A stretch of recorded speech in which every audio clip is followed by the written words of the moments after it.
After clicking Start Session, you're brought to another page. Takes allows you to regenerate alternative versions of a song section. Extension is self-explanatory. The replace feature functions the same way as the replace section in Suno. To get into immediately extending a clip, you could click the extend button, which is E on your keyboard, but you can also use these arrows at the end of a song or at the beginning of a song. So if you click on one of them, this will bring up more options. From left to right, you have the original prompt that you had used, and then you have the different genres of music. You can use a style reference with uploaded audio to make adjustments to the way that the song sounds. Then there's a lyrics portion where if you want Udio to auto-generate the lyrics, you can leave it at the default. You can do custom, which brings up the lyrics pane, and you can add your lyrics. Again, more on that in a moment. And then if you wanted to have the extension just as an instrumental, you could select that option. Now, let's say maybe you made a mistake on where you want the extension to start or begin. There's another portion here at the bottom which is extension placement. So if I click on intro, it'll swap it to the intro. If I click outro, it'll swap it back. And then for a section, you'll have to get more granular where in the middle of the song you want that extension to be.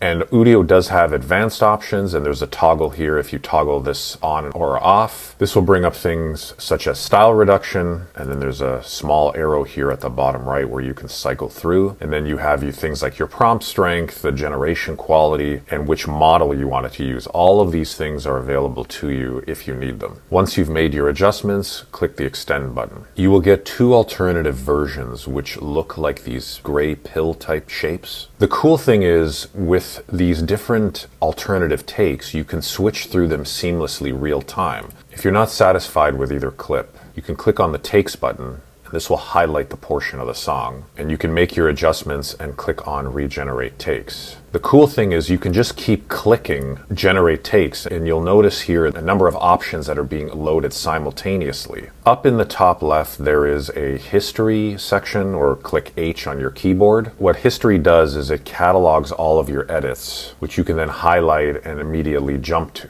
Now, one neat feature is you can also save a version. To replace a section of a song, you can move your cursor anywhere on the screen, and you can also click on the replace button, which is R. You can hold down until you see the hand, and then you can glide and move the area to where you want it to be. But as adjustments are being made, you'll notice on the right-hand side that some of the lyrics are being highlighted in red. The lyrics that are being highlighted are actually lyrics you can make manual edits to. You can zoom in or out using the plus or minus on your keyboard. Once you make your edits, click the replace button.